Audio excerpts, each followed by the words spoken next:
Good morning everyone. आज हम करने वाले हैं 28 मार्च 2024 के the Hindu plus Indian express दोनों ही न्यूज़पेपर का एनालिसिस।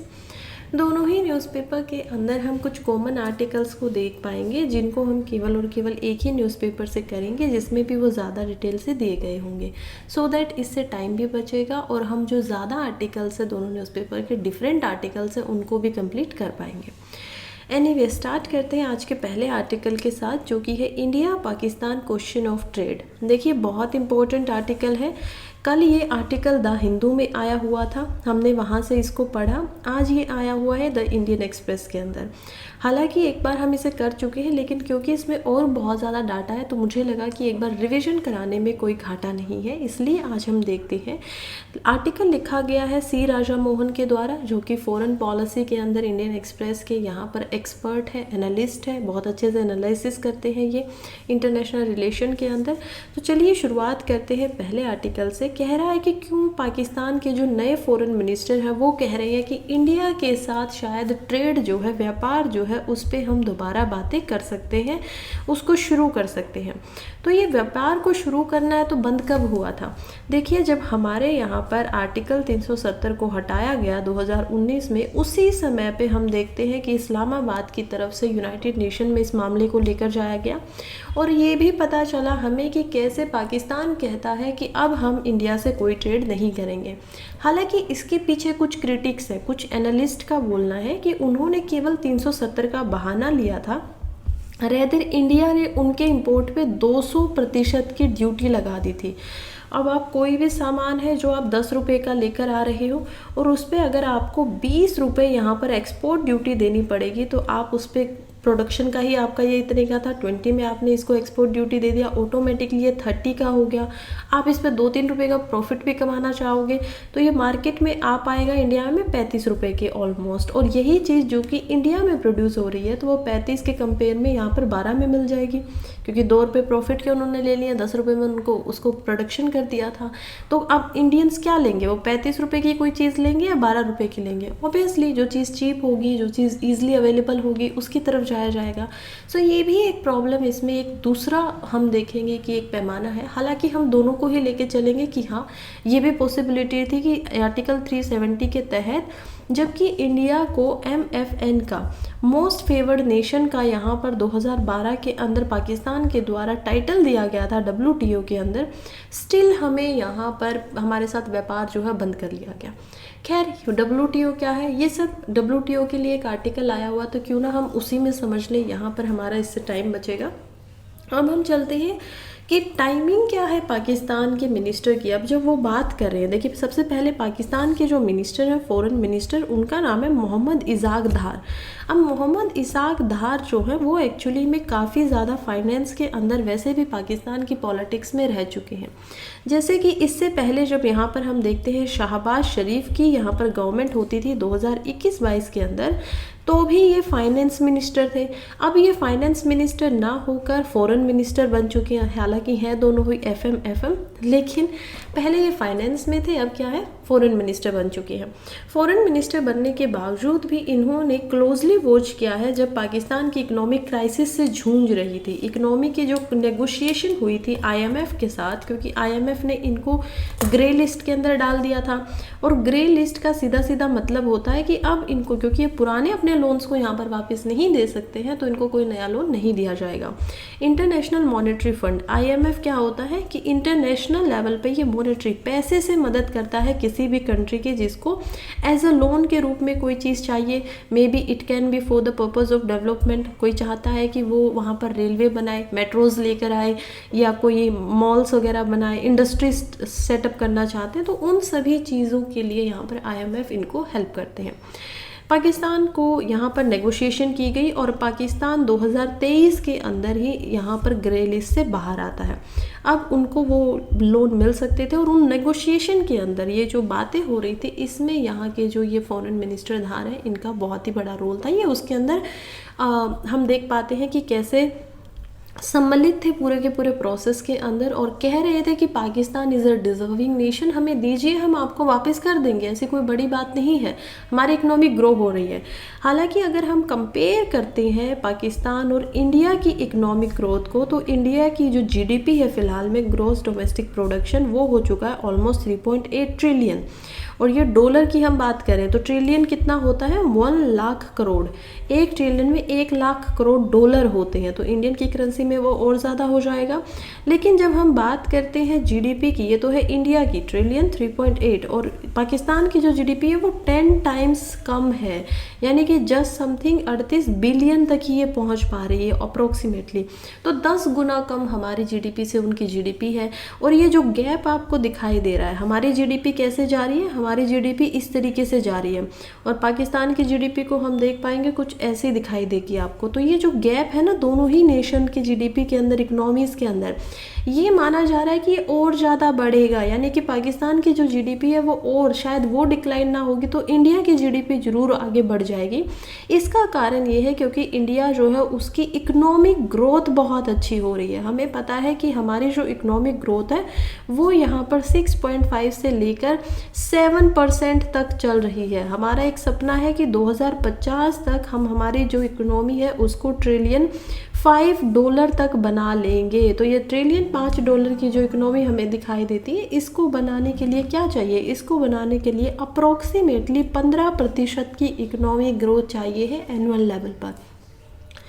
बार बार ऐसे आर्टिकल्स आते हैं जिनमें बताया जाता है कि कैसे चाइना से सबक लेना चाहिए इंडिया को, जब चाइना ने भी 15% यहाँ पर ग्रोथ जो है वो करके दिखाई थी और इतना बड़ा मुकाम आज हमारा नेबर होने के बाद उसने हासिल किया है। चाइना की ऑलमोस्ट हम देख पाएंगे यहाँ पर 15 ट्रिलियन की इकनॉमी है, हमसे बहुत ज़्यादा बड़ी है।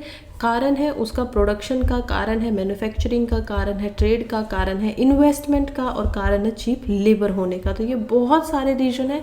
आज के टाइम पे हम देखते हैं कि इंडिया में ऐसे ही बहुत सारी करेक्टरिस्टिक्स दिखाई दे रही है। इसी वजह से जो बड़ी बड़ी कंपनी है वो चाइना से अपने आप को बाहर निकाल कर इंडिया के अंदर आ रही है। इवन हम देखेंगे टेस्ला जो है वो भी इंडिया के अंदर, अब यहाँ पर टेस्ला की जो कार होंगी इलॉन मस्क के द्वारा उनको बुलाया जाएगा, इलेक्ट्रॉनिक कार्स को, उसके लिए इंडिया के अंदर खुद ब खुद इन्वेस्टमेंट होगा और साथ ही में एक यहाँ पर खुद में एक स्टोर भी खोला जाएगा जिसके अंदर प्रोडक्शन ना हो के एक्चुअली में जो असेंबलेंस होगी वो सारी की सारी की जाएगी। ये कुछ जो भी कंट्रीज के साथ, कंपनीज़ के साथ में इंडिया फ़िलहाल फ्री ट्रेड कर रहा है या फिर उनको बोल रहा है कि हम आपको इंडिया में आने को इतनी बड़ी ह्यूज मार्केट का एक्सेस देंगे, इतनी ज़्यादा पॉपुलेशन है हमारी, तो आपको कुछ हमारी शर्तों को भी मानना पड़ेगा। तो ये इंडिया अपनी तरफ से दिखा रहा है। अब हम चलते हैं पाकिस्तान की तरफ कि पाकिस्तान को इतनी क्या ज़रूरत पड़ गई है कि जब वो 5 साल से अभी तक इतने अच्छे रिश्ते नहीं बना रहा था इंडिया के साथ में, फिर से यहाँ पर आ रहा है। अभी हमने कुछ दिनों पहले पाकिस्तान की कंट्रोवर्सी को भी देखा। हमने देखा कि कैसे पाकिस्तान ने इंडिया के चावल जो है बासमती राइस, उनको यहाँ पर नाम बदल कर क्या कर रहा था, चुरा रहा था। तो कुछ सीड्स की कंपनी है जिन्होंने इंडिया के बासमती राइस, जो कि हम देखते हैं कि इंडिया की जो agriculture and research development authority है, तो AIR के द्वारा जो बनाया गया था उसको वहाँ पर चुराया गया और इससे भी दोनों ही देशों में थोड़ी सी प्रॉब्लम्स आई और फिर यहाँ पर ये स्टेटमेंट आ जाती है। तो काफ़ी अनरीजनेबल सा लग रहा है, काफ़ी शॉकिंग सा लग रहा है कि कैसे एकदम से स्टेटमेंट आ जाती है। अभी फ़िलहाल अगर हम पाकिस्तान के पॉलिटिकल स्फेयर की तरफ चलते हैं, देखिए, क्योंकि इस पीछे कोई ना कोई कारण जरूर होता है किसी भी चीज़ के आने के। हम देखते हैं 2012 तक इंडिया जो है वो पाकिस्तान का बायलैटरल लेवल पर सबसे ज़्यादा ट्रेड करने वाला देश होता है। इसी वजह से पाकिस्तान इसको मोस्ट फेवर्ड नेशन का स्टेटस दे देता है कि हमें इंडिया में सबसे ज़्यादा फेवर हम उसको करेंगे। और अभी जो इंडिया की और पाकिस्तान की हमें पॉलिटिक्स का पता है, तो हमें पता है कि कोई बहुत अच्छे रिश्ते हमारे पाकिस्तान के साथ नहीं है, लेकिन पाकिस्तान और भी ज़्यादा फंस गया है। पाकिस्तान ने क्या किया, अफ़गानिस्तान के साथ में सोचा कि क्यों ना यहाँ पर तालिबान का रूल आता है और हम लोग तो बहुत अच्छे हो जाएंगे, दोनों मुस्लिम भाई हो जाएंगे। लेकिन अब प्रॉब्लम क्या हुई कि अफ़गानिस्तान ने पाकिस्तान के साथ में बहुत ही हॉस्टाइल रिलेशनशिप कर लिया है। बहुत ज़्यादा यहाँ पर वो लोग हमले कर रहे हैं, उनकी मस्जिदों के ऊपर भी हमले हो जा रहे हैं, जो कि ठीक है, पूजा स्थल है, वहाँ पर ऐसा होना नहीं चाहिए। लेकिन देख लीजिए, दोनों ही एक ही कौम, एक ही सब चीज़ पे मिलते हुए दोनों ही अलग अलग तरीके से सोच रहे हैं। रीज़न है सिया और सुन्नी होने का। दोनों की जो ब्रांचेस है वो अलग है। और जो यहाँ पर हम देखते हैं कि एक पर्टिकुलर अफ़गानिस्तान का और यहाँ पर पाकिस्तान के बीच का एरिया है, उसमें जो लोग रहते हैं उनके ऊपर ये सारा का सारा प्रॉब्लम हो रही है। उनको क्या बोला जाता है, पाख्तिशून उनको बोला जा रहा है। और वो एरिया में भी ऐसे में ही रह रहे हैं, यहाँ से अटैक किए जा रहे हैं। और इसी वजह से इसकी जो सिचुएशन है इसके नेबर्स के साथ में वो काफ़ी हॉस्टाइल है, काफ़ी ज़्यादा कॉम्प्लेक्स और बुरी है। इवन इंडिया के साथ इसके रिश्ते ज़्यादा फिलहाल में स्टेबल दिखाई दे रहे हैं। हम देख पा रहे हैं कि कैसे ना ही इंडिया इसको कोई प्रॉब्लम दे रहा है और ना कि पाकिस्तान अभी फ़िलहाल इंडिया की तरफ से कोई प्रॉब्लम ले रहा है। पॉलिटिकली बात करें तो जो लीडर है, नई कोलिएशन की गवर्नमेंट यहाँ पर बनती है 2021 के अंदर। शहबाज शरीफ यहाँ पर प्राइम मिनिस्टर बनते हैं और उसके बाद इस समय के जो कोलिएशन के प्रेसिडेंट बनते हैं वो बनते हैं आसिफ अली जरदारी। अब जो ये दोनों थे, इनमें से शहबाज शरीफ जो थे वो हमेशा से क्या चाहते थे, उनकी पॉलिटिकल पार्टी जो थी वो थी मुस्लिम लीग नवाज। तो ये जो पार्टी थी ये चाहती थी कि ठीक है इंडिया के साथ में रिश्तों को बेहतर किया जाए। लेकिन हम देखते हैं कि इनके जो प्रेसिडेंट हैं आसिफ अली जरदारी, वो क्या थे, उनकी पार्टी थी पाकिस्तान पीपल पार्टी। अब ये पार्टी कौन सी है, इमरान खान की पार्टी भी यही है। अब ये चाहते थे कि नहीं ऐसा नहीं होना चाहिए। उसके बाद में हम देखते हैं कि यहाँ पर एग्रीमेंट करने की कोशिश भी की गई तो आर्मी बीच में आ गई और फिर सडनली 2019 वाले केस को लगातार लेके आया गया। तो ये काफ़ी समय का बात हो चुकी है। 5 साल ऑलमोस्ट यहाँ पर कंप्लीट होने वाले हैं, नवंबर के अंदर ये हो जाएंगे कि हमारे कोई ट्रेड से रिलेटेड संबंध फिलहाल पाकिस्तान के अंदर नहीं है। इससे इंडिया को तो कोई खास नुकसान नहीं हो रहा है, हमें तो इतना ज़्यादा इम्पैक्ट नहीं पड़ रहा है, लेकिन पाकिस्तान को इससे बहुत ज़्यादा इम्पैक्ट पड़ रहा है क्योंकि इतनी ह्यूज मार्केट को वो खो चुका है। दूसरे जो उसके सराउंडिंग देश है उनके साथ उनकी अच्छे से बन नहीं रही है। चाइना जो हमेशा उसका इतना सपोर्ट करता था ताकि इंडिया को वो अंडर में रख सके, वो भी फिलहाल इतना ज़्यादा ध्यान उसकी तरफ नहीं दे रहा है। तो इसी वजह से उसको लगता है कि अब फिलहाल दोबारा से इंडिया से शायद रिश्ते बना लेने चाहिए। हिस्ट्री देख लेते हैं इंडिया और पाकिस्तान की ट्रेड की, तो हमें पता चलता है कि कैसे 1965 एंड 1971 की जब ट्रेड होते, ये फाइट होती है हमारी, वॉर होते, युद्ध होते हैं, हमें पता है इंडो पाकिस्तान का यहाँ पर युद्ध होता है। 1971 के रिजल्ट में हम देख पाते हैं कैसे बांग्लादेश बन जाता है और बांग्लादेश जो कि कभी ईस्ट पाकिस्तान होता था वो एक तरीके से नया इंडिया का अच्छा दोस्त बन जाता है। तो ये बहुत बुरी बात होती है पाकिस्तान के लिए। तो लार्जली इस समय पे जो कट ऑफ हो जाता है ट्रेड्स का, अब हम देखते हैं पहले 2 बार कट ऑफ हो चुका है, 5 साल के लिए 2019 में ये कट ऑफ होता है। बॉर्डर्स को बंद कर दिया जाता है, हैवी मिलिट्री लगा दी जाती है दोनों जगहों पे और जो ट्रेड का वॉल्यूम था वो दोनों कंट्रीज़ में उसके बाद से सिग्निफिकेंटली कभी भी ग्रो नहीं कर पाता है, कम ही रहता है। फिर कुछ अग्रीमेंट होते हैं जैसे कि सार्क का। अब सार्क को क्या था, साउथ एशियन जो रीजनल कॉम्प्रिहेंशन हम देख पाते हैं, ये एक बनाई जाती है। इसके अंदर प्रोफेशनल ट्रेड अग्रीमेंट होता है कि आपकी प्रेफरेंस क्या है उसी हिसाब से हम यहाँ पर ट्रेड करेंगे। कोई एक कंट्री के साथ में आप ज़्यादा कर सकते हो, किसी के साथ में कम कर सकते हो। लेकिन पाकिस्तान इस समय तक भी 1971 में जो उसको इतनी बड़ी चोट लगी है कि उसका एक पूरा हिस्सा ही यहाँ पर दूसरा देश बन जाता है, उसके बावजूद भी वो कहता है कि मैं इंडिया के साथ ट्रेड करने में कोई मेरा रुचि है ही नहीं, मैं बिल्कुल भी इंटरेस्टेड नहीं हूँ। और जब तक ये डिमांड करता है कि जब तक कश्मीर का जो इशू है उसको रिजोल्व नहीं किया जाता तब तक यहाँ पर दोनों ही कंट्रीज़ में कोई ट्रेड नहीं होगा, ये प्रॉब्लम आती है।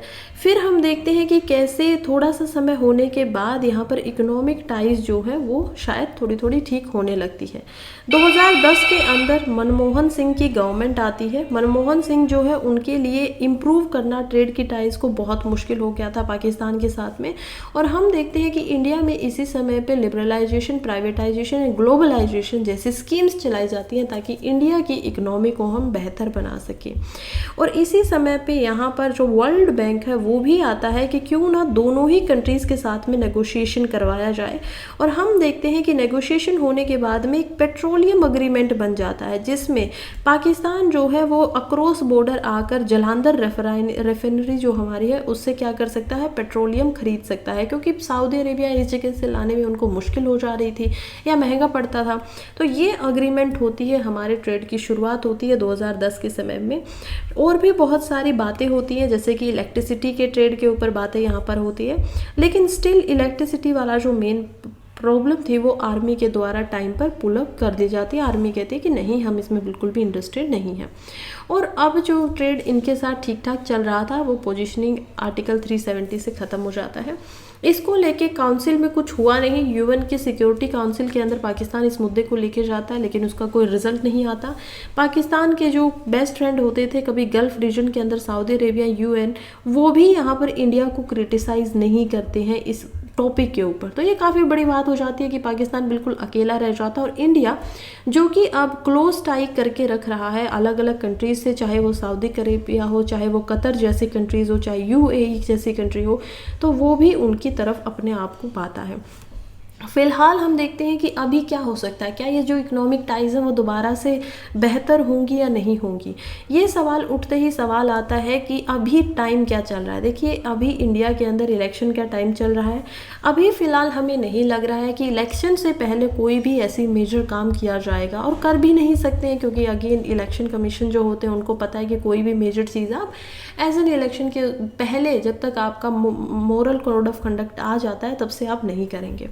तो ये सारी बातें सामने आती हैं, और अब देखते हैं कि आगे समय लेने के बाद जो पाकिस्तान ने इंटरेस्ट दिखाया है इंडिया के साथ में ट्रेड करने का, उसका क्या रिजल्ट आगे हमें दिखाई देगा।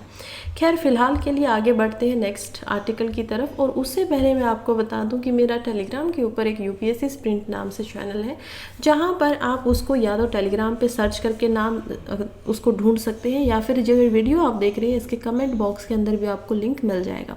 इसको ज्वाइन करने के फ़ायदे क्या होंगे? देखिए, एक तो इसमें जो आर्टिकल हम यहाँ पर डिस्कस करते हैं उसकी आपको प्रीलिम्स के नोट्स मिल जाते हैं, कि आप वहाँ पर रात को सोने से पहले उनको रिवाइज कर सकते हो बैठकर, और पूरे साल के जब आप उनको रिवाइज करेंगे, शॉर्ट में रिवाइज करेंगे, आपको पूरे आर्टिकल पढ़ने की ज़रूरत नहीं होगी, क्योंकि वो आप एक बार सुन सकते हो बस। इसके अलावा आपको वहाँ पर जो भी मेंस के लिए इंपॉर्टेंट आर्टिकल लगता है उसका आंसर फॉर्मेट के अंदर आंसर भी मिल जाता है, कि अगर ऐसा आर्टिकल है इससे क्वेश्चन बन सकता है और इस क्वेश्चन का आंसर क्या होना चाहिए। इसके अलावा आपको जो वीडियो आप देख पा रहे हैं उसी की पीपीटी का पीडीएफ मिल जाता है, सो दैट अगर आपको कोई भी नोट से रिलेटेड या कुछ भी देखना है, कोई भी आप में इंपॉर्टेंट आपको लगता है, तो वो आप यहाँ पर बाद से देख सकते हो। ये सभी इसके फ़ायदे हैं, मन करे तो ज्वाइन कर लीजिएगा। नेक्स्ट आर्टिकल की तरफ चलते हैं, जो कि है WTO investment facilitation negotiation are not illegal. देखिए, बहुत इंपॉर्टेंट आर्टिकल है, बात कर रहा है WTO की इन्वेस्टमेंट फैसिलिटेशन के बारे में। अब ये बात हो रही है IFD की। ये जो आप फोटोग्राफ देख रहे हैं ये अभी हुआ है MC मीटिंग कॉन्फ्रेंस, जो है मिनिस्ट्रियल लेवल की कॉन्फ्रेंस हुई है। 13th ये थी WTO ministerial conference Abu Dhabi UAE के अंदर ये हो रही है 2024 में। अब इसमें जो बात हो रही है वो हो रही है IFD की। IFD क्या होता है? Investment facilitation for development agreement. ये आर्टिकल जो है लिखा गया है प्रभाष राजन के द्वारा, जो कि टीचर है फैकल्टी ऑफ लीगल स्टडीज़ के साउथ एशियन यूनिवर्सिटी के अंदर ये पढ़ाते हैं। और ये कहते हैं कि कैसे जो अभी सिग्निफिकेंट डेवलपमेंट हो रहा है 13th मिनिस्ट्रियल कॉन्फ्रेंस के अंदर, जो कि world trade organisation Abu Dhabi में करवा रही है, और वो करवा रही है नॉन अडॉप्शन को लेकर के। जो IFD है उसको कुछ कंट्रीज़ ऐसी हैं जो यहाँ पर लेना नहीं चाहती है, कुछ कंट्रीज़ ऐसी हैं कि अडॉप्ट करना चाहती हैं। WTO की बात करें तो WTO का मतलब होता है वर्ल्ड ट्रेड ऑर्गेनाइजेशन। इसका काम है जो भी वर्ल्ड में ट्रेड हो रहा है उसके ऊपर नज़र रखना और स्मूथली उस ट्रेड को करवाते रहना, ताकि कोई प्रॉब्लम ना आए। इसके अंदर हम देख पाते हैं कि टोटल 166 WTO के वर्ल्ड की मेंबर है। टोटल वर्ल्ड में 197 कंट्रीज़ हैं, लेकिन क्योंकि यहाँ पर 166 इसके मेंबर्स हैं, उनमें से यहाँ पर इसके जो हेडक्वार्टर बनता है, ये बनता कब है तो 1947 के अंदर सबसे पहले यहाँ पर गाट बनता है, जो कि था journal agreement on tariff and trade. उसके बाद में हम गेट के बाद में देखते हैं कि इसी को चेंज करके यहाँ पर 1997 के अप्रॉक्सीमेटली अमेंडमेंट किया जाता है इसमें, और अमेंडमेंट के बाद इसका नाम बदल कर हो जाता है WTO वर्ल्ड ट्रेड ऑर्गेनाइजेशन। और अब इसमें अमेंडमेंट के बाद में बहुत सारे नए रूल्स और रेगुलेशन आते हैं। क्या इंडिया WTO का मेंबर है? Obviously India is a member of WTO, तभी तो हमारे ऊपर इतने ज़्यादा सवाल उठते रहते हैं। देखिए, कभी भी दो देशों में अगर प्रॉब्लम होगी, मान लीजिए इंडिया कोई ट्रेड कर रहा है और ये बात किसी भी दूसरे कंट्री को पसंद नहीं आती, USA के साथ ही हम ट्रेड कर रहे हैं और कुछ डिस्प्यूट हो गया दोनों कंट्रीज़ के बीच में। अब ये आपस में ना तो इंडिया के सुप्रीम कोर्ट में जाकर इसको करेंगे, क्योंकि फिर USA को लगेगा कि वो तो इंडिया की ही साइड लेगा, ना हम USA के सुप्रीम कोर्ट में जाके करेंगे, क्योंकि हमें शक होगा कि वो तो USA की ही साइड लेगा। इसी वजह से इसका जो रेजोल्यूशन होगा वो होगा WTO की डिस्प्यूट रेजोल्यूशन फैसिलिटी के अंदर। अब यहाँ पर जाकर, क्योंकि वो न्यूट्रल है, क्योंकि वो दोनों देशों में से यहाँ पर किसी के भी साइड में नहीं खड़े हुए हैं, तो हमें वहाँ से जो फैसला होगा वो हमें सेटिस्फैक्ट्री लगेगा, ना ही उसको किसी सिटीजन्स को प्रॉब्लम होगी, ना ही किसी कंट्री को उसमें प्रॉब्लम होनी चाहिए। और वो जो फैसले होते हैं वो रूल्स एंड रेगुलेशंस के ऊपर होते हैं। ऐसे नहीं हो जाएंगे कि आपको किसी भी वजह से प्रेफरेंस दे दी गई है, ये सब कुछ वहाँ पर नहीं चलता है। तो यही कारण है कि WTO की वजह से यहाँ पर जो वर्ल्ड का ट्रेड का कॉम्प्लेक्स है इतना का बड़ा जटिल होता है, इतनी मुश्किल से चीज़ें चलती है, वो सब आसान हो जाती हैं जब WTO बीच में अपनी भूमिका निभाने के लिए आ जाता है। फिलहाल जो ये IFD क्या है, चलिए इसको समझ लेते हैं। IFD का मतलब होता है इन्वेस्टमेंट से रिलेटेड, कि आप इन्वेस्टमेंट कितनी कर रहे हो किसी कंट्री के अंदर। अब कुछ लोगों का मानना है, कुछ कंट्रीज़ का मानना है कि क्यों ना एक तरीके से प्लूरलिस्टिक अग्रीमेंट लेकर आया जाए। प्लूरलिस्टिक का क्या मतलब होता है, प्लूरल शब्द से मिला है, यानी कि स्त्रीलिंग भी हम इसको बोल सकते हैं। इसका मतलब होता है कि आपकी एक से ज़्यादा कंट्री इसमें इन्वॉल्व है। तो इसमें हमें पता चलता है 120 ऐसे देश हैं 166 देशों में से जो चाहते हैं कि यहाँ पर IFD हो जाए। अब IFD जो चाहने वाले देश है उनमें क्या होगा, इसमें ये होगा कि जो भी इन्वेस्टमेंट हो रहा है फ़ॉरेन की तरफ से, मान लीजिए यहाँ पर USA है और USA चाहता है कि इंडिया के अंदर हम लोग एनर्जी के अंदर इन्वेस्ट करें। अब एनर्जी के अंदर इन्वेस्ट कैसे हो सकता है, या तो यहाँ पर जो पहले ही एनर्जी की कंपनीज बनी हुई है, फॉर एग्जांपल रिलायंस की एनर्जी की यहाँ पर कंपनी है, या फिर टाटा ग्रुप हम देख पाते हैं, इनमें से किसी के अंदर क्या किया जा सकता है, इसके शेयर खरीदे जा सकते हैं। एक इन्वेस्टमेंट तो ये हो गया। दूसरा ये हो सकता है कि USA खुद से ही यहाँ पर कोई नई एनर्जी की कंपनी बना दे और इंडियन गवर्नमेंट को टैक्स दे, उसके ऊपर जो टैरिफ वगैरह जो और ज़्यादा था वो दे। ये होता है दूसरे टाइप का इन्वेस्टमेंट। तो ये जो इन्वेस्टमेंट किया जा रहा है इस पर भी WTO की नज़र हो, पकड़ हो। अभी तक WTO का इसमें कोई रोल नहीं होता है। WTO का काम होता है ट्रेड के ऊपर, जो भी गुड्स यहाँ पर जा रहे हैं, कुछ सर्विसेज भी जाती हैं, सिर्फ और सिर्फ उन्हीं को कंट्रोल करना। इन्वेस्टमेंट जो होता है वो फ्री फुल्ली बिल्कुल अपने तरीके से हो रहा है। किसी को कहीं पे इन्वेस्टमेंट करना है तो वो बायलैटरल होता है। USA कर रहा है इंडिया में, तो बस ये USA और इंडिया के बीच की बात है, इसमें WTO का कोई लेना देना है ही नहीं। ये होगा इन्वेस्टमेंट से रिलेटेड अग्रीमेंट। लेकिन अब अग्रीमेंट हो जाता है, अब जो USA इन्वेस्टमेंट कर रहा है तो इंडिया को क्या करना पड़ेगा, जो रूल्स एंड रेगुलेशन बनेंगे उनके तहत में WTO को सबसे पहले तो पूरा का पूरा ब्यौरा देना पड़ेगा कि हमने क्या क्या यहाँ पर इन्वेस्टमेंट हमारे यहाँ पर हुई है, ट्रांसपेरेंसी इसमें रखनी पड़ेगी। और ये सब दिखाने के बाद में ही आपके ऊपर, अगर आप कोई रूल नहीं तोड़ रहे हो, अगर आपने किसी परसेंटेज से ज़्यादा यहाँ पर इन्वेस्टमेंट नहीं किया है, तो ही वो इन्वेस्टमेंट मान्य होगी। अब ये चाहती है 166 में से 120 देश, लेकिन इंडिया बिल्कुल इसके खिलाफ है, क्योंकि इंडिया एक डेवलपिंग कंट्री है। इंडिया चाहता है कि इंडिया के अंदर ज़्यादा से ज़्यादा इन्वेस्टमेंट हो। फॉरेन इन्वेस्टमेंट नहीं होगा तो इंडिया खुद से इतना काम कैसे कर पाएगा, तो वो इसके खिलाफ है। इसके खिलाफ जाने की इंडिया के पास में दो कारण है। पहला तो रीजन है, वो कहता है कि WTO जो बना हुआ है वो एक्चुअली में जो ये बना रहा है IFD वो इलीगल है, यानी वो बन ही नहीं सकती है। कारण क्या है इलीगल बोलने का, कहते हैं कि आज से पहले ये जो स्टार्टिंग हुई थी IFD एग्रीमेंट की, वो WTO की रूल बुक का पार्ट बनने की बातें हुई थी। और ये आज पहली बार तो नहीं हो रहा है, बल्कि ये 1996 के अंदर WTO जब सिंगापुर में मिनिस्ट्रियल कॉन्फ्रेंस लेते हैं तभी हुआ था, और उसमें बोला गया था कि कोई भी नेगोशिएशन 2001 के अंदर यहाँ पर नहीं किए जाएंगे जब दोबारा से यहाँ पर कॉन्फ्रेंस होगी। तो हम देख पाते हैं कि कैसे हर 5 साल में ये मिनिस्ट्रीज की कॉन्फ्रेंस यहाँ पर हो रही है। फिर 2015 में एक और बार WTO की कॉन्फ्रेंस होती है, जो कि होती है नायरोबी के अंदर, जो कि ऑब्वियसली यहाँ पर कंट्री है अफ्रीकन कॉन्टिनेंट के अंदर। नायरोबी में जब ये होता है तो डिसीजन में आता है कि कोई भी डिसीजन ऐसा नहीं लिया जाएगा जो कि मल्टीलैटरल लेवल पे होगा, और अगर उसको सभी के सभी कंट्रीज़ यहाँ पर अग्री नहीं करेंगी तो उसको माना नहीं जाएगा। अब ये आती है स्टेटमेंट 2015 से। अब अगर आप IFDO को लेकर आ रहे हो, WTO की नोटबुक के अंदर, रूल बुक के अंदर लिख रहे हो, तो इसका मतलब है कि इंडिया तो इसको नहीं मानता, इंडिया तो इसके खिलाफ है, और इंडिया के साथ साथ में कुछ और कंट्री है जो ऐसा नहीं चाहती है। तो आप लोग इसको लेकर आ रहे हो, तो जो आपने पहले स्टेटमेंट दी थी उसके आप विरुद्ध जा रहे हो, खिलाफ जा रहे हो, तो ये इलीगल है। क्या होना चाहिए, गैर कानूनी माना जाना चाहिए। दूसरी स्टेटमेंट इंडिया कहता है कि देखिए, ये बात भी तो देखिए ना कि WTO सही में पार्ट है इन्वेस्टमेंट का या नहीं है। अभी तक हम देख पा रहे हैं आज तक WTO में ऐसा कुछ होता ही नहीं था, ऐसा कुछ रूल ही नहीं है, तो आप उसमें इन्वेस्टमेंट को इंक्लूड कर कैसे सकते हो। अब यहाँ पर प्रभाष रंजन बोलते हैं, जो कि लीगल स्टडीज़ में ही है, वो कहते हैं कि देखिए WTO जो है ना, उसका एक एसेंशियल फीचर ये भी है कि वो रूल्स को, जो एग्जिस्टिंग रूल है, अभी तक बने हुए नियम हैं, उनको अपग्रेड करते रहें, उनको अपडेट करते रहें, ताकि इंटरनेशनल ट्रेड जो है उसका कॉम्प्लेक्स नेचर को यहाँ पर आराम से गवर्न किया जा सके, उसके ऊपर गवर्नेंस जो है वो ढंग से हो सके। तो ये इलीगल तो नहीं है, जैसे इंडिया हम खुद ही यहाँ पर ऐसा बोल रहे हैं, अगर हम उस स्टेटमेंट में जाएंगे।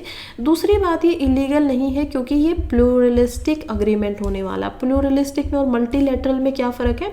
मल्टीलैटरल में ये फ़र्क होता है कि अगर 50 में से 70 ऐसे देश हैं जो नहीं चाह रहे ऐसा हो, जिन भी कंट्रीज़ ने इसको लिया है, 70 में से 70 में से 50 थे, और 70 में से 70 के 70 नेशंस को इस पर अग्री करना पड़ेगा, बोलना पड़ेगा कि ठीक है, ये अग्रीमेंट का हम पार्ट बन रहे हैं।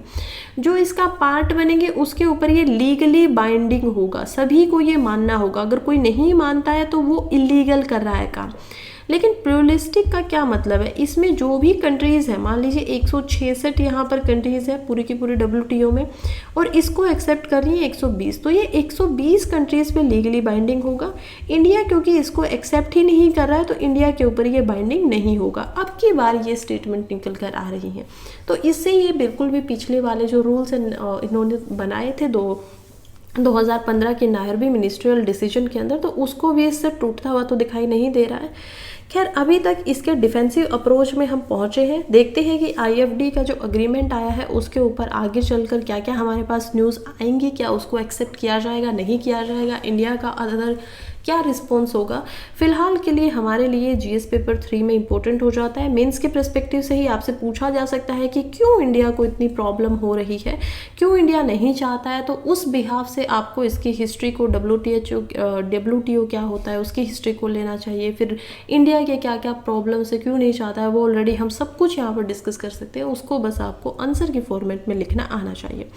प्रीलिम्स के लिए यहाँ से आपसे बस यही पूछा जा सकता है IFD क्या है, इसको करने वाली संस्था कौन सी है, WTO है या WHO है या कौन है। बेसिकली इसमें कुछ भी नाम बदला जा सकता है, IMF लिखा जा सकता है क्योंकि ये फंडिंग से रिलेटेड है, इन्वेस्टमेंट से लिखा जा सकता है। वर्ल्ड बैंक यहाँ पर आ सकता है WTO को हटाकर, कि वर्ल्ड बैंक के द्वारा इसको सामने रखा गया है। तो ये हो सकती है स्टेटमेंट प्रीलिम्स बेस्ड, जिसमें आपको याद रखना है कि ये वर्ल्ड बैंक के द्वारा नहीं बल्कि WTO के द्वारा इसको पारित किया जा रहा है।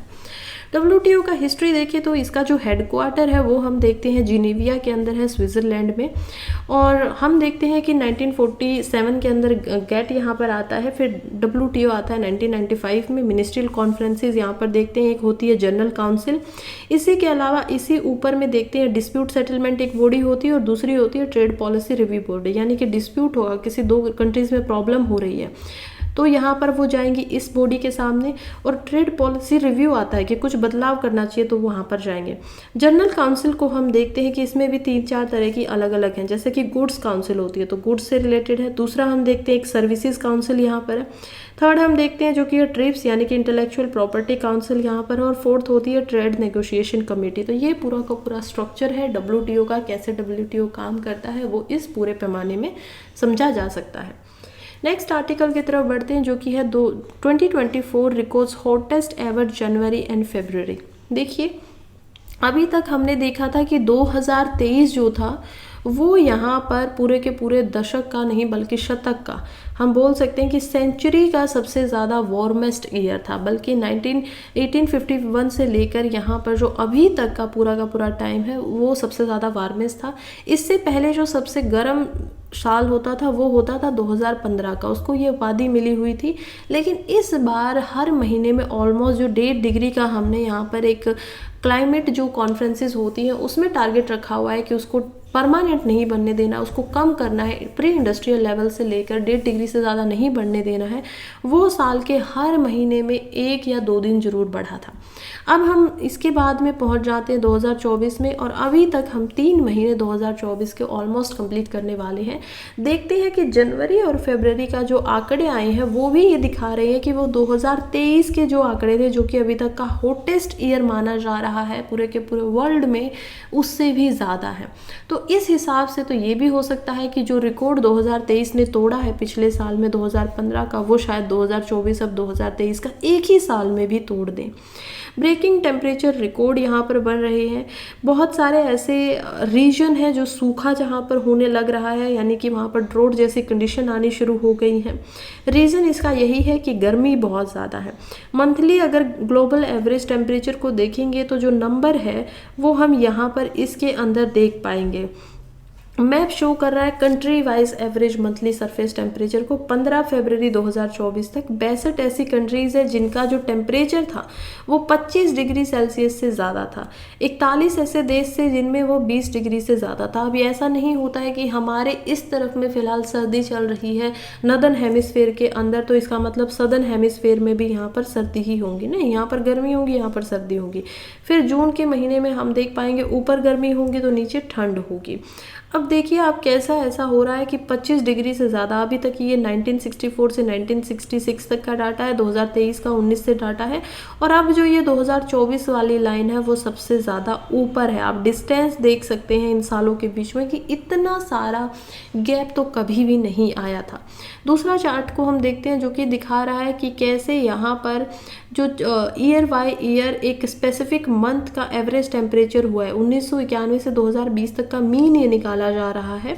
तो हम देखेंगे कि कैसे ये प्लस 0.81 डिग्री सेल्सियस का निकल के आया। तो क्योंकि ये एवरेज है पूरे सालों का मिलाकर, तो ये सबसे ज़्यादा है। 2023 का था और 2024 का अभी से सबसे ज़्यादा है। 2023 जो कि वार्मेस्ट ईयर माना जा रहा था, उसमें भी हम देख पाएंगे कि कैसे ये 0.123 डिग्री के आसपास था यहाँ पर 2 जनवरी फरवरी के अंदर। लेकिन अब ये 2024 में इसकी शुरुआत ही जो हो रही है तो वो और ज़्यादा बहुत ही ऊपर से हुई है। इसी में आप देखिए मैप दिखा रहा है country wise multi surface temperature deviation को 1991 से 2020 के मीन में, और ये लगभग 2 डिग्री ज़्यादा यहाँ पर हमें फ़र्क दिखाई दिख रहा है। कैसे हम देख पाते हैं बहुत ज़्यादा वार्मेस्ट जो है वो यहाँ पर दिखाई दिया गया है नॉर्थ अमेरिका के अंदर में। फिर साउथ अमेरिका के जो पेरू और चिली के एरिया है वहाँ पर हम देख पाएंगे ऑलमोस्ट पूरे के पूरे यूरोप में ये ज़्यादा दिखाई दे रहा है। 1 डिग्री सेल्सियस यहाँ पर दिखाई दिया है एंड इंडिया जैसी और ब्राज़ील जैसी कंट्रीज़ में, रशिया में ये दिखाई दिया है। और इसके अलावा जो ठीक ठाक एरियाज़ है वो रहे हैं चाइना और यहाँ पर ग्रीनलैंड एंड आइसलैंड के। तो बीच बीच में हालांकि अब हमें पता चल रहा है कि कैसे यहाँ पर बहुत ही ज़्यादा ग्लोबल जो टेम्परेचर है वो बढ़ने वाला है। फरवरी के अंदर बढ़ा हुआ है, मार्च में तो और ज़्यादा बढ़ा हुआ हमें आगे मिलेगा। तो काफ़ी कंसर्न की बात है। एनवायरनमेंट के हिसाब से लिख सकते हो मेंस के किसी भी आंसर में इसको। नेक्स्ट आर्टिकल की तरफ बढ़ते हैं जो कि ऑन सस्टेनेबल बिल्डिंग मटेरियल। देखिए आर्टिकल ये लिखा गया है सतीश कुमार, श्रुति गोयल एंड धारिणी श्रीधन के द्वारा।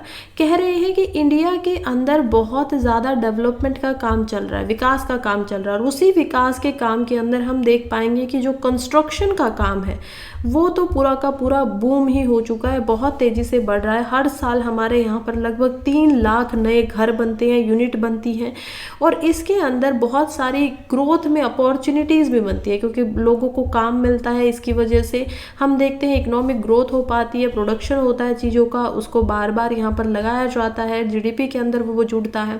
लेकिन ये सब होने के बावजूद भी इसके काफ़ी सारे एनवायरनमेंट चैलेंज भी हैं। अब ये क्या क्या एनवायरनमेंट चैलेंजेस है जरा इनको देखिए जो बिल्डिंग सेक्टर है वो एक मेजर एनर्जी कंज्यूमर है जो कि लगभग यहाँ पर 33% इंडिया की जो इलेक्ट्रिसिटी है उसको लेकर चला जाता है। अब इसका कारण क्या होता है, जहाँ पर भी बड़े बड़े शहर हैं वहाँ पर बहुत ज़्यादा कंस्ट्रक्शन होता है, बहुत बड़ी बड़ी टॉल बिल्डिंग्स होती हैं, अच्छे से एयर का वेंटिलेशन नहीं हो पाता है, गर्मी होने की वजह से वहाँ का जो हीट है वो और ज़्यादा बढ़ जाती है, और इन्हीं कारणों की वजह से यहाँ पर जो इंडिया कूलिंग एक्शन प्लान है यानी कि बहुत ज़्यादा एसीज वगैरह का इस्तेमाल होता है। अब आप इसके पैराडॉक्स को समझिए। देखिए आपको गर्मी लगेगी, आप लोग एसी चलाएंगे, एसी की जो ठंडी हवा होगी, कूल हवा होगी, वो क्या करेगी, वो आपके रूम के अंदर उसको भेजती रहेगी, लेकिन जो वार्म हवा होगी वो उसको बाहर भेजेगी, क्योंकि ये वार्म हवा जो होती है, गर्म हवाएं जो होती है, हम देखते हैं कि उसमें से प्रेशर कम होता है तो वो ऊपर की तरफ चली जाती है, क्योंकि वो उससे ऊपर एक स्टेट से ऊपर नहीं पहुंच पाती है। रीज़न उसका क्या है, क्योंकि वो ज़्यादा ऊपर नहीं पहुंच पाती है, रीज़न यही है कि पोल्यूशन ज़्यादा है। तो वो वहाँ पर ही रह जाती हैं, जिसकी वजह से कार्बन डाइऑक्साइड है या फिर जब हम ब्लैक कार्बन की कल बात करते हैं तो ये सारी चीज़ें उसके अंदर गर्म हवा को या जो गर्मी है उसको ट्रैप कर लेते हैं। तो ऊपर का क्योंकि यहाँ पर ऑलरेडी गर्मी है सरफेस में, तो जो प्रेशर की हवाएं हैं वो ऊपर तक ही रह पाती हैं।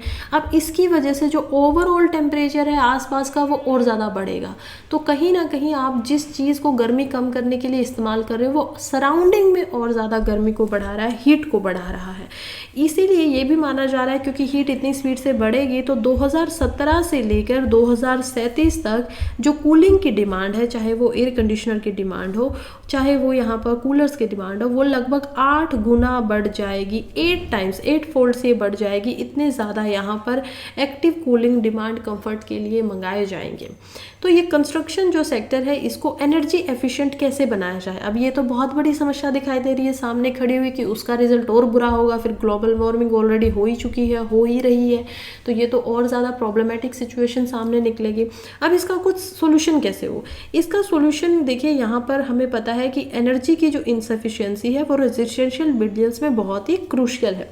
इंडिया बहुत ज़्यादा राइज कर रहा है एनर्जी एंड कूलिंग डिमांड्स को, इकोनॉमिक ग्रोथ हो रही है इंडिया के अंदर, अर्बनाइजेशन यानी कि शहरीकरण हो रहा है। हम देखते हैं हीट आइलैंड जैसी समस्याएं दिखाई दे रही हैं। और इसके अलावा यहाँ पर क्लाइमेट चेंज जो है वो जो इस सदी का सबसे बड़ी एक प्रॉब्लम है मानव के सामने, इवन पूरी अर्थ के सामने, एटमॉस्फेयर के आगे हम देख पा रहे हैं। बहुत सारे इनिशिएटिव लिए जा रहे हैं, जैसे कि एक इनिशिएटिव इसमें से होता है इको निवास नाम से। अब ये जो इको निवास संहिता है इसका क्या मतलब है, इसका मतलब होता है residential energy conservation building code. इसमें जो संहिता होती है कोई भी, उसका मतलब कोड ही होता है। इको निवास यानी कि इकोलॉजी के साथ में जहाँ पर आप रह रहे हो, निवास कर रहे हो, रेजिडेंस कर रहे हो, उसको उस हिसाब से बनाओ।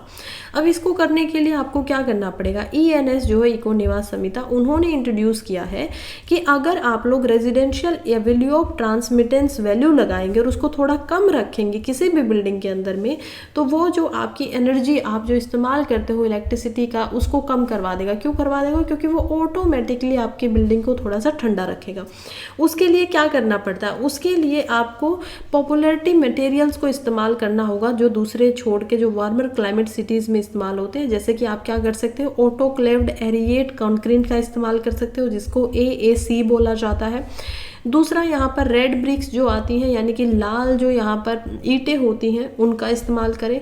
थर्ड होता है फ्लाई ऐश, जो कि यहाँ पर ऐश थी धुएं में या फिर राख जो होती है वो उड़ गई थी और उसको इकट्ठा करके एज एन ट्रैप करके उससे जो चीज़ें बनाई जा रही है वो भी काफ़ी ठंडी होती हैं।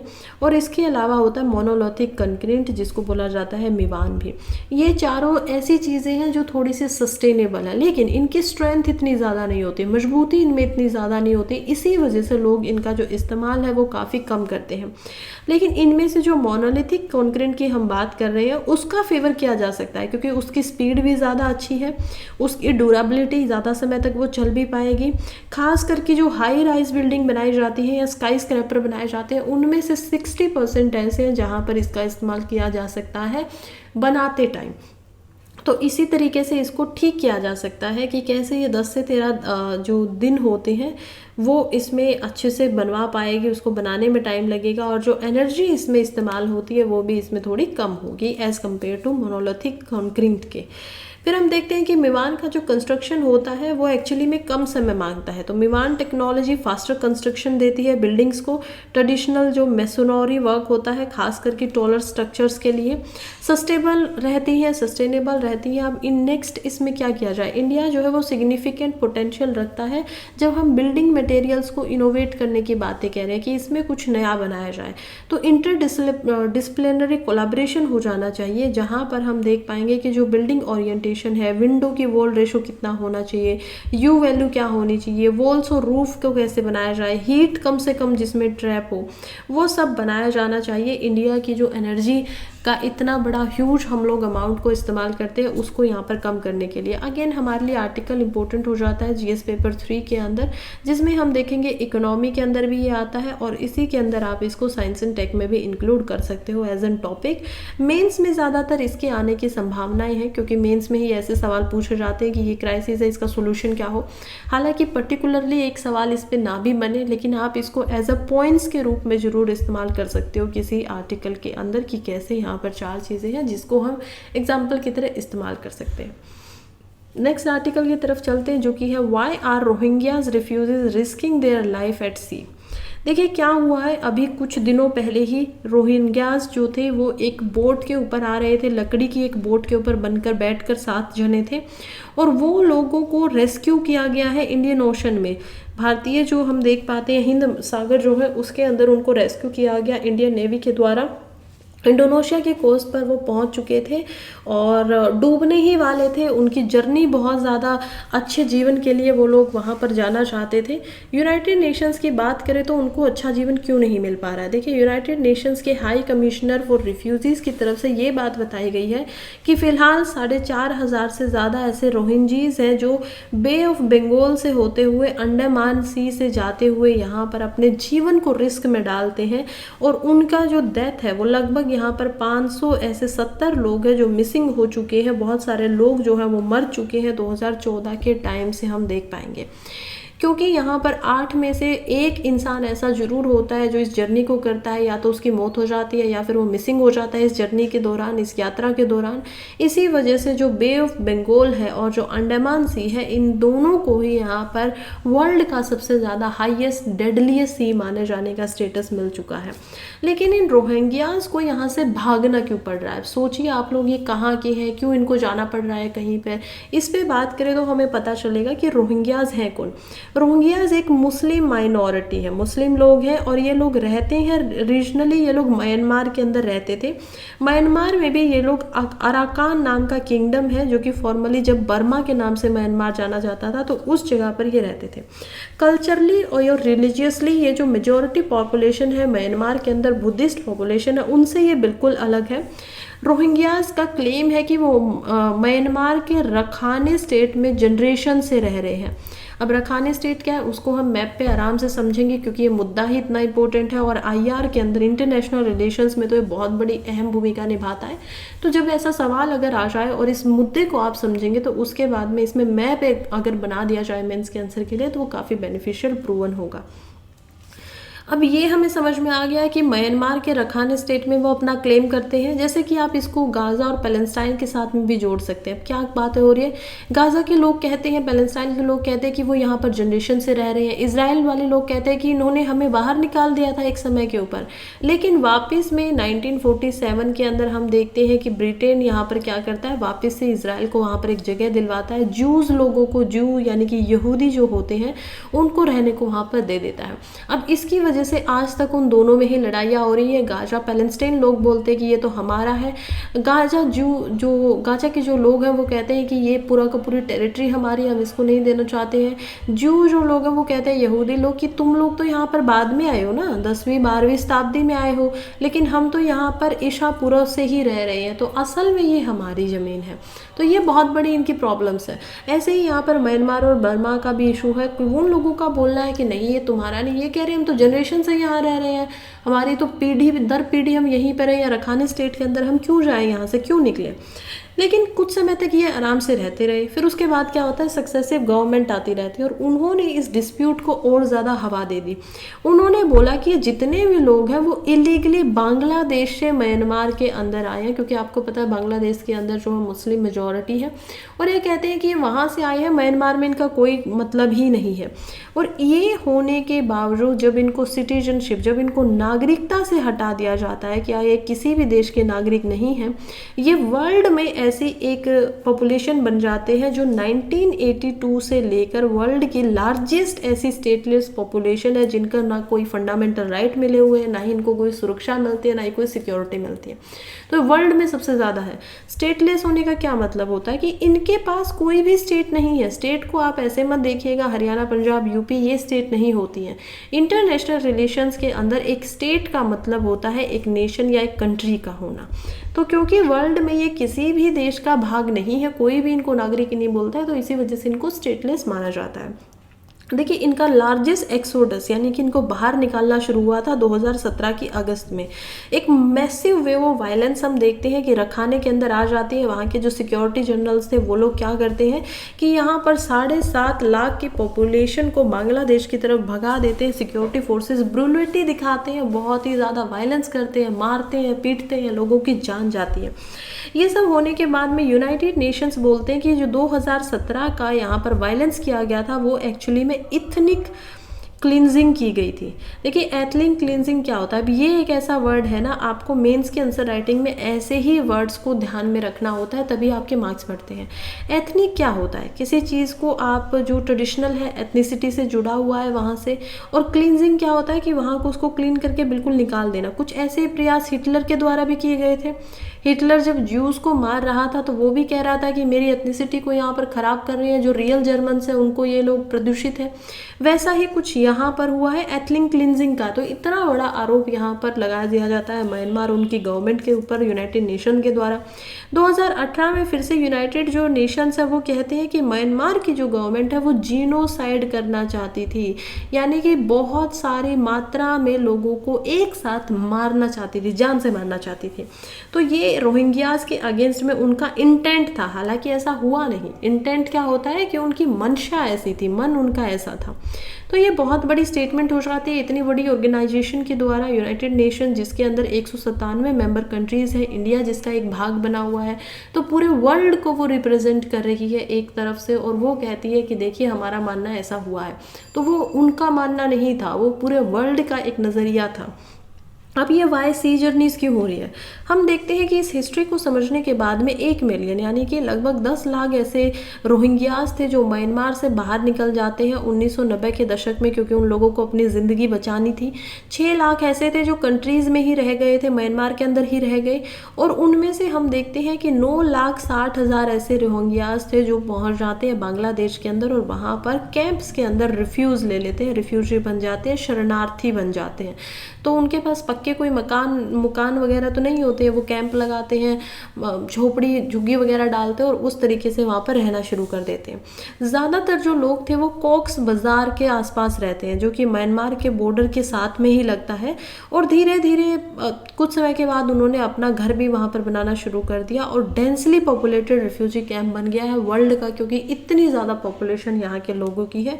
और वो भी उनको ना, अब बांग्लादेश उनको यहाँ पर सिटीजनशिप दे रहा है, ना म्यांमार इनको सिटीजनशिप दे रहा है, और इंडिया तक भी कभी कभी ये भाग कर आने की कोशिश करते हैं सी रूट से, क्योंकि लैंड रूट से तो ये ज़्यादातर आ नहीं पाते। तो इसी वजह से इंडिया को भी इनसे थोड़ी सी टेंशन होती है, परेशानी होती है, क्योंकि एटलीस्ट अगेन हमें क्या होता है, जब हम कंट्री के बारे में सोचते हैं तो हमें पहले अपने खुद के जो सिटीजन्स हैं उनको यहाँ पर ध्यान में रखना पड़ना बहुत ज़रूरी हो जाता है, उनके बारे में सोचना हमारी फर्स्ट प्रायोरिटी हो जाती है।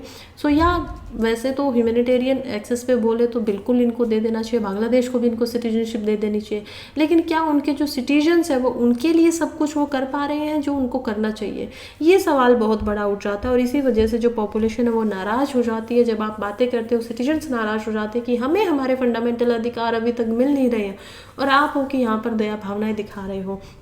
ऐसी ऐसी सिचुएशंस आती हैं इंटरनेशनल रिलेशंस के अंदर जहाँ पर आपको बहुत ही न्यूट्रल होकर सोचना पड़ता है और दोनों स्टेटमेंट देनी पड़ती हैं। बिल्कुल ये अच्छा है, करना चाहिए, लेकिन ये हो क्यों नहीं रहा है अभी तक, और क्यों ना होने के पीछे कुछ कारण होंगे, वो कारण क्या है उन पर आप ध्यान दीजिए, और वो कारण सही में एग्जिस्ट ठीक ठाक है, इसी वजह से वो अभी तक नहीं हो पा रहा है। तो ये आपको एक्सेप्ट करना बहुत इंपॉर्टेंट हो जाता है। सिक्योरिटी कंडीशन जो है वो दिन प्रतिदिन इन लोगों की बहुत ज़्यादा ख़राब होती जा रही है। गैंग लोग जो होते हैं वो वायलेंस कर देते हैं, अटैक करते हैं, कैंप्स के अंदर जो कैंप यहाँ पर लगे हुए हैं उनमें अटैक होता है। बांग्लादेश के लोग इनसे नाराज हैं बहुत ज़्यादा। 60 ऐसे रोहिंग्या जो किल्ड हो चुके हैं बांग्लादेश के कैंप के क्लैशेज़ में। 2023 में भी एक क्लैशेज़ हुआ जहाँ पर लोग जो है वो इनके ऊपर हमला कर देते हैं। इनके पास और कोई ऑप्शन है नहीं। म्यांमार के अंदर ये वापस जाएंगे तो वो वर्चुअली इम्पॉसिबल है, क्योंकि वो उसको लेंगे ही नहीं, वापस आने ही नहीं देंगे। बांग्लादेश के जो कैंप्स है वहाँ पर रिलीफ की उनको कंडीशन कोई और दिखाई नहीं देती है। इसी वजह से से क्या करें कि अंडमान सी की तरफ होते हुए या फिर जो भी मुस्लिम मेजॉरिटी नेशन है जैसे कि इंडोनेशिया यहाँ पर है, मलेशिया है, ऐसी कंट्रीज़ में ये जाना चाहते हैं और सी रूट के अलावा इनके पास कोई ऑप्शन यहाँ पर बचता नहीं है। ह्यूमन ट्रैफिकिंग हो रही है, जो उनकी डेस्परेशन, उनकी जो नीड है उनकी वजह से उनके साथ ऐसा किया जाता है, उनको बोट्स के अंदर बिठाया जाता है बांग्लादेश से इंडोनेशिया ले जाने के लिए। और इसी के अंदर जो वायलेंस है वुमन के साथ में जर्नी के अंदर वो भी बहुत ज़्यादा देखने को मिलता है कि औरतों के साथ रेप हो जाता है या उनको बेच दिया जाता है। तो ये सारी कंडीशन भी हो रही है कि उनको अपनी फ्रीडम के लिए यहाँ पर बहुत सारे वायलेंस से जूझना पड़ रहा है। अब राइजिंग डेथ टोल का क्या मतलब, इतनी ज़्यादा मौतें कैसे हो रही है? यूएन नेशन का ऐसा मानना है, यूनाइटेड नेशंस का, कि 8 में से 1 रोहिंग्या जो भी सी रूट ले रहा है वो मर ही जाता है। तो इसी वजह से अंडमान और जो बे ऑफ बंगाल है वो डेडलीस्ट स्ट्रेचेस बन गया वाटर का वर्ल्ड के अंदर। लास्ट ईयर जो ये नंबर है, जो भी लोग सी जर्नी करते थे वो 21% बढ़ गया, यानी कि इस साल 21% लोग ज़्यादा जो समुद्री यात्राएं हैं वो कर रहे हैं। और उनमें से जो पिछले साल डेथ हुई थी, अब वो डेथ टोल उनमें से जितने लोग भी जाते हैं 63% ऐसे हैं जिनकी डेथ यहाँ पर हो रही है। ये सभी टोटल नहीं है कि 100 में से 63 ऐसे लोग होंगे जिनकी डेथ हो जाएगी, नहीं। ये ऐसा है कि पहले जो डेथ होती थी, मान लीजिए यहाँ पर 100 में से हर 8 की यहाँ पर डेथ हो रही है, तो हम मानते हैं कि ऐसे 18 ऐसे होंगे जिनकी डेथ यहाँ पर हो गई थी। तो ये जो डेथ हो रही थी 12 की 18 लोगों की, उनमें से 63% ये और बढ़ गई है। तो 50% यहाँ पर कितना होगा, 6 और होगा, तो 63% यानी कि 6.3 हम यहाँ पर लगा सकते हैं। तो ऑलमोस्ट 18 लोग की अब डेथ होती है और 7 में से 2 की डेथ हो जाती है। तो ये एक प्रॉब्लम यहाँ पर दिखाई दे रही है।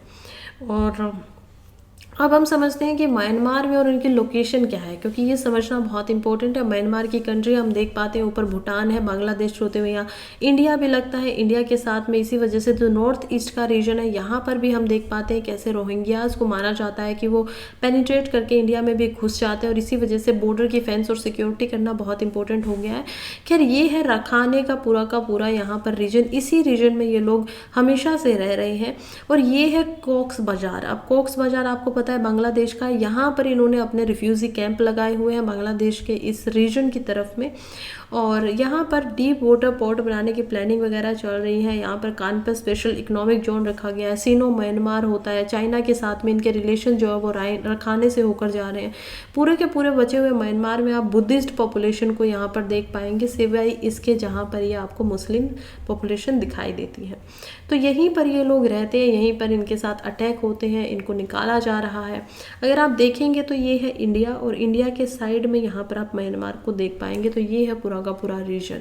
अब आप इसको याद रख सकते हैं कि कैसे म्यांमार का जो लोवेस्ट और जो वेस्टर्न पार्ट है उसके अंदर आपको ये लोकेशन मिलेंगी।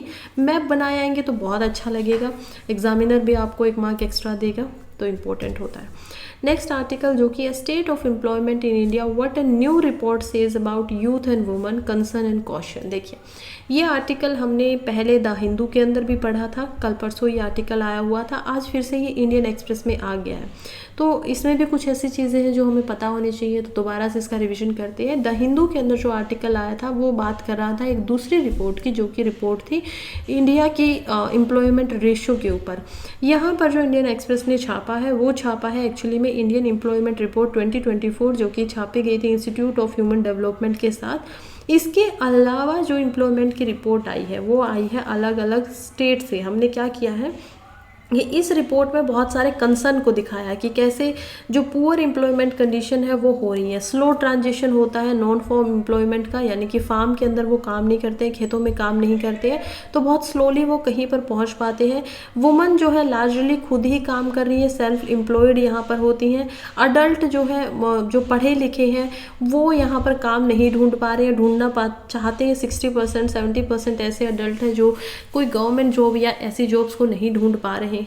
और वेजेस और अर्निंग है, वेजेस क्या होती है, आपको जितना भी दिन का आपको काम करने के बदले में पैसे मिलते हैं वो धीरे धीरे या तो स्टेगनेंट है, उसमें कोई बदलाव ही नहीं आ रहा है पिछले 1 दशक से, या फिर वो डिक्लाइन हो रही है, कम हो रही है। क्योंकि आप इन्फ्लेशन, महंगाई की तुलना उससे करेंगे तो उसमें आपको डिक्लाइन होता हुआ जरूर दिखाई देगा। यही बात है कि एम्प्लॉयमेंट कंडक्शन इंडेक्स इसके अंदर एक डाला गया है कि एम्प्लॉयमेंट का इंडेक्स क्या है। इंडेक्स के अंदर हमें पता चलता है कि 2004-05 से लेके 2021-22 तक का इसमें डाटा है। और हम देखते हैं कि कुछ ऐसे स्टेट्स हैं जैसे कि बिहार यहाँ पर है, Orissa, Jharkhand and UP. In states को जो एम्प्लॉयमेंट की बात आती है तो बॉटम के ऊपर है, बिल्कुल नीचे ये स्टेट ऐसी है जो हमेशा से इतने सालों से, लगभग 2 दशक का समय पूरा हो चुका है, 20 सालों से ये लोग नीचे ही परफॉर्म कर रही हैं। कुछ ऐसे स्टेट हैं जो टॉप के ऊपर ही हैं, उसमें हम देखते हैं दिल्ली को, हिमाचल प्रदेश, तेलंगाना, उत्तराखंड एंड गुजरात को। ये ऐसे स्टेट्स हैं जो ऊपर स्तर के ऊपर यहाँ पर बनी हुई हैं। इंडेक्स को बहुत सारे इंडेक्टर के ऊपर यहाँ पर कंडक्ट किया गया है। इसमें परसेंटेज ली गई है कि रेगुलर जो फॉर्मल वर्क होता है, फॉर्मल लेवल पे कितना काम हो रहा है, इसके अंदर कैजुअल लेबर्स कितने हैं उसको एक इंडेक्स दिया गया, उसके अकॉर्डिंग उसमें नंबर दिए जाते हैं। सेल्फ एम्प्लॉयमेंट यहाँ पर कितने लोग कर रहे हैं, खुद से कितना काम कर रहे हैं, वर्क पार्टिसिपेशन रेशो कितना है ये भी इसके अंदर देखा जा रहा है। अनएम्प्लॉयमेंट रेट कितना है, secondary and above educated youth है, यूथ कितने एम्प्लॉयड नहीं है एजुकेशन या ट्रेनिंग के अंदर, तो ये सारी चीज़ें इसके अंदर ध्यान से रखी गई है। एम्प्लॉयमेंट की क्वालिटी की बात करें तो इनफॉर्मल एम्प्लॉयमेंट जो है वो बहुत ज़्यादा बढ़ गया, यानी कि फॉर्मल लेवल का क्या होता है एम्प्लॉयमेंट, जब आप किसी के लिए नौकरी कर रहे हो वहाँ पर जाते हो। इनफॉर्मल का क्या मतलब है कि आप को कोई ऐसे आपको दिखा नहीं सकते हो डॉक्यूमेंटेड तरीके से, आपको कोई चेक नहीं मिल रहे हैं, आपको कैश में चीज़ें मिल जाती हैं, लेकिन वो फॉर्मल नहीं है। आप किसी बैंक में काम नहीं करते हो, आप किसी स्कूल में काम नहीं करते हो, और अगर आप किसी की शॉप के ऊपर काम कर रहे हो तो ये फॉर्मल के अंदर नहीं आएगा। इसी वजह से गिग जॉब बहुत ज़्यादा बढ़ गया। जितनी भी वर्क फोर्स है, जितने भी, मान लीजिए यहाँ पर पूरे पॉपुलेशन के अंदर हम मानते हैं कि 1 करोड़ यहाँ पर लोग ऐसे हैं जो वर्क फोर्स के अंदर आते हैं, काम करते हैं। इनमें से 82% यानी कि हम देखेंगे 82 लाख ऐसे लोग हैं जो कि इनफॉर्मल सेक्टर में काम कर रहे हैं, और 90% ऐसे हैं जो इनफॉर्मली अप्लाइड है। देखिए सेक्टर अलग चीज़ है कि आपने दुकानों में इस चीज़ में काम किया, और आप खुद में पॉपुलेशन कितनी है वो यहाँ पर इनफॉर्मली एम्प्लॉयड होता है। सबसे ज़्यादा जो लोग एम्प्लॉयमेंट कर रहे हैं वो सेल्फ एम्प्लॉयड है, वो खुद से ही कुछ काम करते हैं, सोर्स उनका वही है। लगभग 55% ये 2022 में निकल कर आया है कि जो जितने भी लोग यहाँ पर काम करते हैं उनमें से 55% ऐसे हैं जो खुद से किसी काम के अंदर लगे हुए हैं। मे बी वो फार्मिंग कर रहे हैं, खेती कर रहे हैं, मे बी वो खुद से सेल्फ एम्प्लॉयड हैं, कुछ और काम कर रहे हैं, बिलो पॉवर्टी रह रहे हैं। यूथ एम्प्लॉयमेंट की बात करें तो यूथ एम्प्लॉयमेंट भी हम देखते हैं कि क्वालिटी ऑफ वर्क जो है वो बहुत बड़ा कंसर्न है। क्वालिफाइड जो यंग वर्कर है, काम करना चाहते हैं, जो अमंग यथ है उनमें से 6 टाइम्स इतनी ज़्यादा है जो सेकेंडरी एजुकेशन अपनी पूरी कर चुके हैं, लेकिन उनको फिर भी यहाँ पर कोई भी जॉब या नौकरी नहीं मिल रही है। अब ये नंबर काफ़ी ज़्यादा बन चुका है। पहले ये नंबर होता था यहाँ पर 17.5%, लेकिन अब ये बढ़कर लगभग 21% हो चुका है कि उन्होंने अपनी पढ़ाई पूरी करने के बाद भी जब वो जॉब देखना चाहते हैं, लेना चाहते हैं, तो उनको नहीं मिल रही है। महिलाओं में ये बहुत ज़्यादा है, 34% को हम देख पाएंगे कि जो ग्रेजुएशन है और नौकरी उनको नहीं मिली है। मेन के अंदर ये 26% है, क्योंकि इसका रीज़न ये भी होता है कि कुछ क्वालिफाइड यूथ, ग्रेजुएटेड यूथ ऐसे होते हैं जो कि कम के अंदर किसी लो पेइंग जॉब के अंदर यहाँ पर गुजारा नहीं करना चाहते हैं, तो वो ऐसी जॉब ही नहीं लेना चाहते हैं। तो खासकर फीमेल्स का पार्टिसिपेशन उसमें ज़्यादा है। वे फॉरवर्ड की बात की जाए, इसका सोल्यूशन क्या हो, हमें दिक्कतें तो समझ में आ रही हैं, लेकिन बीइंग ए यूपीएससी एस्पिरेंट आप लोगों को ये ज़रूर पता होना चाहिए कि हमेशा वे फॉरवर्ड क्या हो, क्योंकि आपको यही तो करना है ना। आपको एज एन एडमिनिस्ट्रेटर वहाँ पर बैठ कर समाधान ही करना है। आपके सामने प्रॉब्लम्स ही होंगे, लेकिन आपको उनके समाधान निकालने हैं। तो 5 पॉलिसी एरियाज़ है जहाँ पर काम किया जा सकता है। पहला क्या हो सकता है कि आप प्रमोशन करें जॉब क्रिएशन का, कि ज़्यादा से ज़्यादा जॉब निकले ताकि ज़्यादा से ज़्यादा जॉब लोगों को मिले। दूसरा, एम्प्लॉयमेंट की जो क्वालिटी है उसको इम्प्रूव किया जाए, उसको अच्छे से बढ़ाया जाए।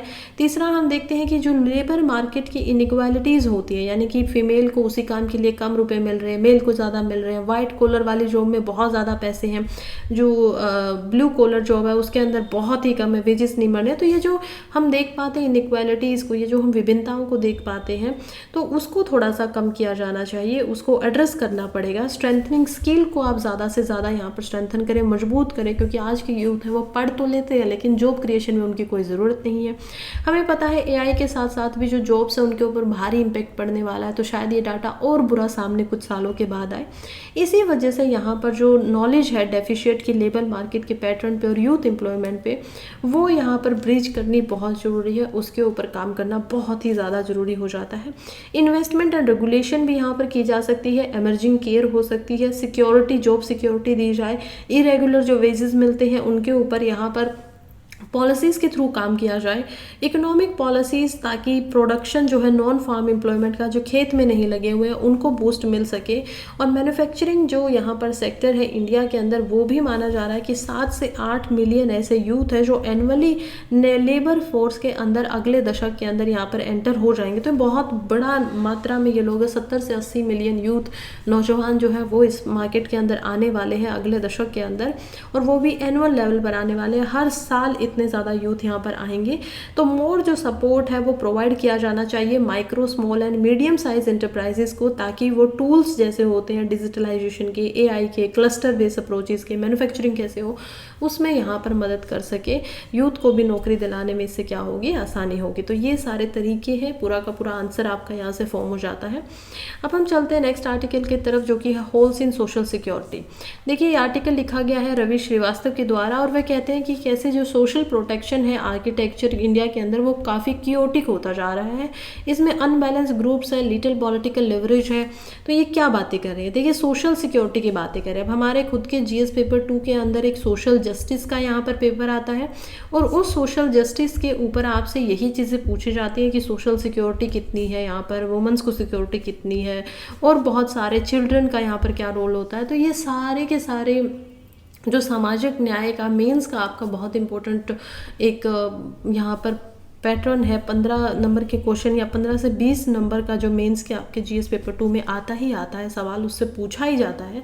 तो उसके लिए इम्पोर्टेंट है, यहाँ पर स्कीम्स बताई गई हैं जो कि प्रीलिम्स के लिए आपके लिए इम्पोर्टेंट हो सकती है, पता होना चाहिए उन सारी चीज़ों का। तो चलिए डिस्कस करते हैं क्या बात हो रही है। देखिए इंटरनेशनल लेबर जो ऑर्गेनाइजेशन है उनकी तरफ से एक और रिपोर्ट आई है, वो रिपोर्ट आई है वर्ल्ड सोशल प्रोटेक्शन रिपोर्ट्स।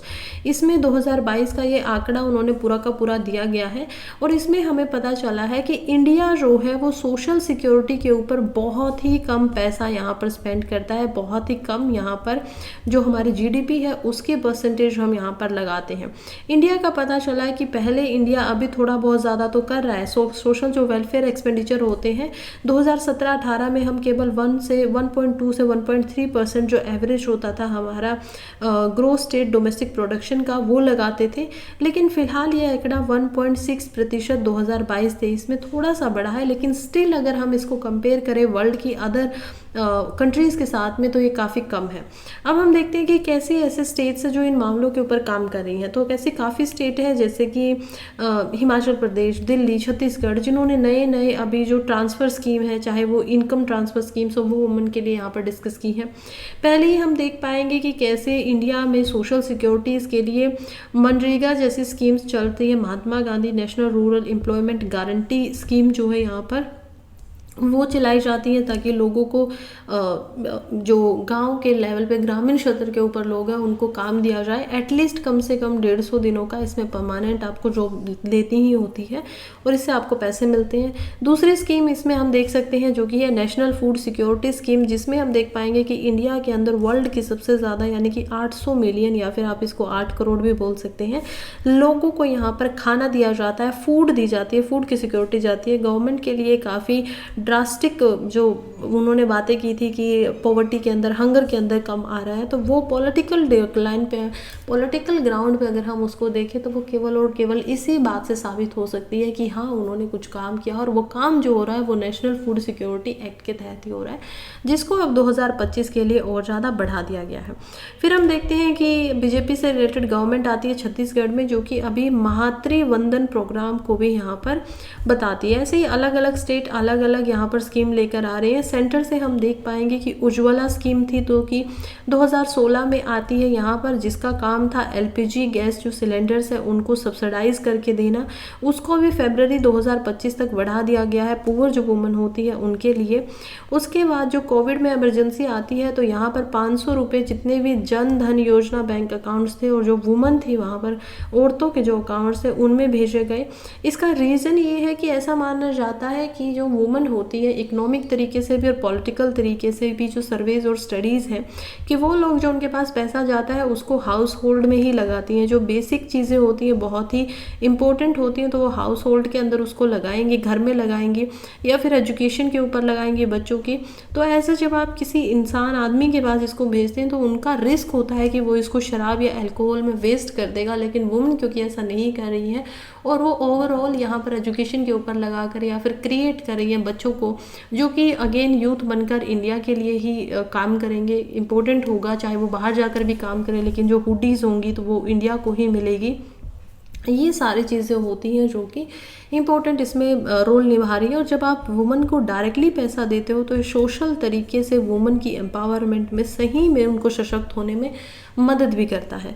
ऐसे ही अलग अलग स्टेट भी यहाँ पर काम कर रही है। 2024 के इलेक्शन के लिए भी अप्रोच की जा रही है कांग्रेस के द्वारा, जो कि अभी युवा न्याय करके एक स्कीम लेकर आ रही है या फिर नारी न्याय जैसी स्कीम लेके आ रही है। सोशल प्रोटेक्शन जो है अगेन कह रहे हैं कि अभी भी क्योटिक है, इतना अच्छा नहीं है, अनबैलेंस है, बहुत यंग से ओल्ड ग्रुप के अंदर हम देख पाएंगे। स्टिल यहाँ पर जो सोशल सिक्योरिटी कोड है 2020 का, वो अभी तक इम्प्लीमेंट नहीं हुआ है, वो अभी तक अनइम्प्लीमेंटेड है। और उसके जो गोल है कि एक क्रेडिबल सोशल प्रोटेक्शन फ्रेमवर्क बनाना है इंडिया के लेवल पे डेवलपमेंट के लिए, वो अभी तक वर्क इन प्रोग्रेस चल रहा है। तो देखते हैं अगर वो आएगा तो हमारा जो स्टेटस है वो भी यहाँ पर बढ़ जाएगा। नेक्स्ट आर्टिकल की तरफ बढ़ते हैं जो कि है is Australia carbon credit scheme एक कैटास्ट्रॉफिक। देखिए कैटास्ट्रॉफ सबसे पहले शब्द ही क्या होता है, इसका मतलब होता है कोई चीज़ जो कि एनवायरमेंटली डिजास्टरस है, कोई चीज़ जो कि खराब कर रही है किसी चीज़ को, एनवायरमेंट को खास करके।